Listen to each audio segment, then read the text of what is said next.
Rajeev, this is a great episode with some practical tips on how agents can really use efficiencies in their real estate business utilizing Chat GPT. When we were going through this episode, when you got to number 6, that was the one where I was just like, listen, this is one that I know agents are going to get benefit out of. We're going to get benefit out of all of them, but that's especially the one. So stick around for that. Let's get to it.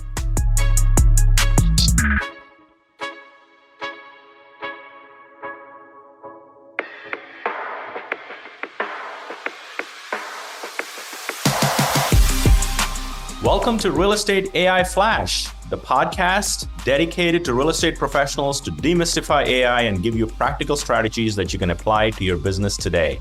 I'm your co-host, Rajeev Sajja. And the other co-host, Jimmy Burgess, and we are excited for you to be a part of this. If you haven't had a chance yet, make sure you go out and that you subscribe to the podcast. Also, we would really appreciate if you could leave us a review. It helps us spread the message that as a real estate community, we are stronger together. Now let's get to this episode.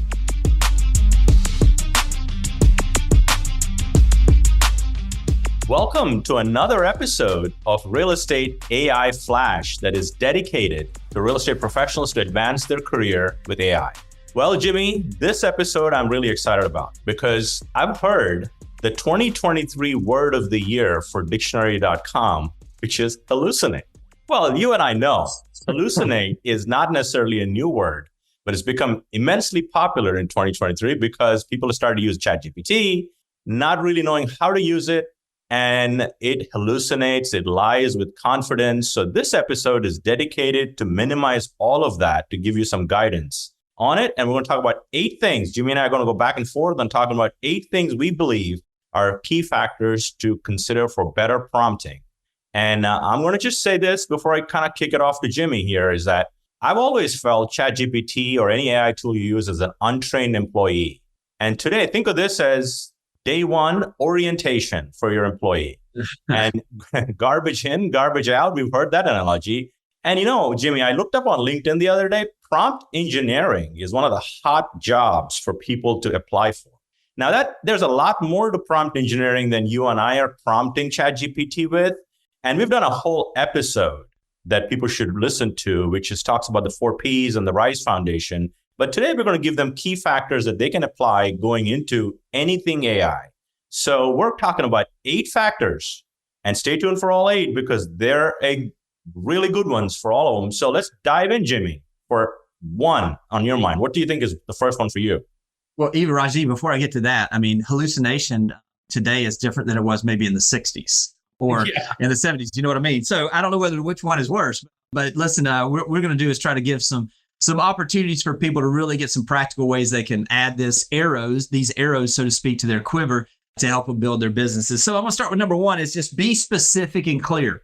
The more clear you are with what you're asking ChatGPT, for example, or any AI to give you a response to, and the more that you can really get specific on the details you're looking for. So I'm going to use an example here. Let's say that you were wanting to grow your social media following.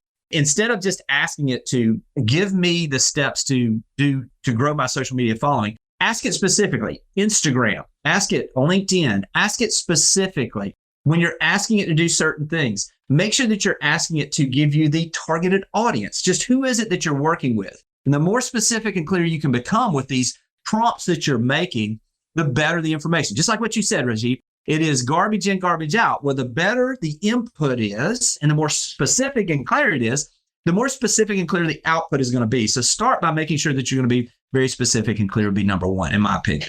Yeah. Think about this, Jimmy. The other day, my daughter was running to Starbucks and she said, Dad, can I get you something? I told her, just get me something. And she got me something that I didn't really care about. But if I had given her specific instructions, get me a grande espresso latte with extra sugar, that is clear instructions, right? To your point. So the next thing for me is setting context and scope. So giving enough background about the task at hand, I think will help them. So if you're building a social media campaign, to your point on number 1, give it some background. Like, I'm looking for an email campaign, I'm looking for a social media campaign, or ask me all the questions you need to gather information before it starts to spit out things. Also, channels AI or ChatGPT in this case to give you what you want. So that's set context and scope of what you're trying to accomplish. Yeah. And I would just say, and these just roll right into the next one, which is relevant jargon and keywords. We're acting it to act, for instance, number 3. We're acting it to act as someone. So for instance, if we're asking it to act as an expert, I'm just using social media since we've gone that way, act as a social media expert or a social media manager or whatever we're asking it, then speak in the language that it would utilize if you were talking to that. So if you're going to be asking it specifically on what it is that you can do, ask it, how do I increase engagement rate? Or ask it to ask the ideal client to DM me instead of direct message me. Use the jargon, use the specific terms that you would expect, because again, by giving that information properly, you're going to get the proper information back in those instances as well. Yeah. And getting number 4, I mean, many people have writer's block, Jimmy. They don't know where to start. Right. So a great thing to use Chat GPT for is to brainstorm. So before you even ask it to do something, ask open-ended questions, right? When brainstorming I want to write an email for homeowners that have been in a home for more than 10 years. Ask it questions, use open-ended questions. For instance, what are some innovative ways to increase engagement? What are some key subject lines that will create high open rates? Ask it questions before you ask it to write something is a great way to think about this too. Again, treat it like an employee, a smart employee, a super smart employee that you've hired, but you got to ask it questions for ideas. So I would give a great example with this, Rajeev, of something we did this week. So we had a listing that had been sitting there for a little while, and we were just basically trying to figure out, okay, we know that we needed a price reduction, but instead of just going and saying we need a price reduction, we asked Chat GPT to give us the ability as an expert in marketing real estate, give us 20 examples of ways that we would remarket a home that has a price reduction. And you can't imagine the things that we got. Again, some of these were reminders, but by being specific, by asking it to be creative and giving it that open-ended question, we got a list of 20 things. Some of them are reminders. Some of them are unique ideas we'd not even thought of. But asking those open-ended questions really do create an opportunity for us to do those things. And then we're talking about open-ended. Now let's talk about the next step is step-by-step instructions. So let's say that we're trying to learn how to do a specific task. I'll use a perfect example of this. Instead of asking it to give us examples, I would like for it to give us, and this is what we've done, is give us a drip campaign that will be 1 email per week for a new lead that came into our real estate business. And we were very specific on what are those step-by-step instructions. Another example with this would be, let's say that we are taking a listing to market. We have asked it to go in and give us a step-by-step action plan on how to launch the listing with utilizing social media, YouTube, print advertising, as well as direct mail. Now, when we did that, it gave us very specific step-by-step instructions on how to execute on those. Again, we need to be creative on our own, but it's going to give us those step-by-step plans that we can apply, and they're going to help us do our jobs even better. That is so good, for sure. And it does a great job with that step-by-step thing. If you just, and the key to, and I've heard this statement, Jimmy, that really resonates. The world in the future is not as much for intelligent people, but people that can ask the right questions to AI. So good. Right? I mean, you need to be intelligent, but it's also how to leverage AI. And these 8 things are going to help them. And the other one, the next one for me is leveraging examples or scenarios. So think of learning a topic that is very abstract, even legal stuff. If you're learning things, ask it for examples or scenarios so it actually understands what you're asking it about before you actually learn some things. So another one that I think really fits into this category is as you're training AI and asking it questions, ask Chat GPT or any of the AI, what have you learned from our conversation so far? Please summarize it for me. Sometimes it could go off the rails. So it's almost like meeting minutes, right?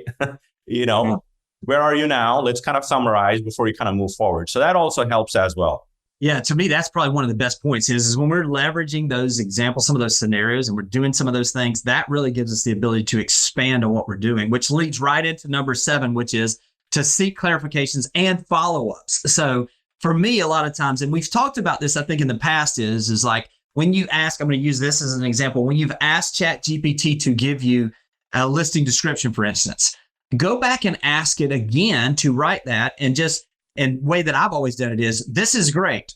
Please rewrite this in the tone of attracting a luxury buyer. Please rewrite this in the tone of casual conversation. Please, and so I'm taking what it's done, which is really, really good. And I'm then beginning to ask it to expand on what it's done, which every time that I've done that, and the thing is you can't break it. So, I mean, the more questions you ask, or the more times you ask it to refine and to get better, it gets better and better. So follow-up, I think, is critically important as well. Yeah, and I love what you said there. This is great. I think using a little bit of emotion and treating it like a human actually gets a better response as well. And to your point, and the last one, number 8, is getting feedback and iterating. Like when I ask you, give me 3 subject lines for a certain email campaign, it throws out subject lines. And then I was not really thrilled with what it told me. I said, can you keep these 2 keywords, but build on this and give me more? So keep going back and forth. It's almost like an employee that gives you something you've tasked them to do, and you feel like they're 80% there. You got to give them feedback and go back and forth to get it to 100%. And that's what feedback and iteration is all about. And so don't put something out in publish, as we talk about, till it is your word, exactly the way you want it. And that's what feedback and iteration is all about. So it may not spit out what you need the first time around. So keep asking it questions, iterate, and give it feedback, give it more input. And it's a learning process for you, as it is for the AI or Chat GPT. Yeah, Rajeev, I know that there are agents that have gotten some value out of this. If you have gotten value out of this, make sure you go and you subscribe to the podcast. Also, do us a favor, leave us a review. It helps us spread the message that we're all stronger together. And also, if you know an agent that could benefit from this, please share this episode with them. And again, thank you for the support, and we will talk to you guys soon. This podcast has been produced by TSC Studios. Music is courtesy of Soundstripe. Audio and video editing is provided by Noah Escobar. Graphic design by Melinda McKnight. And special thanks to Jordan Wilson of Your Everyday AI for the inspiration and expertise.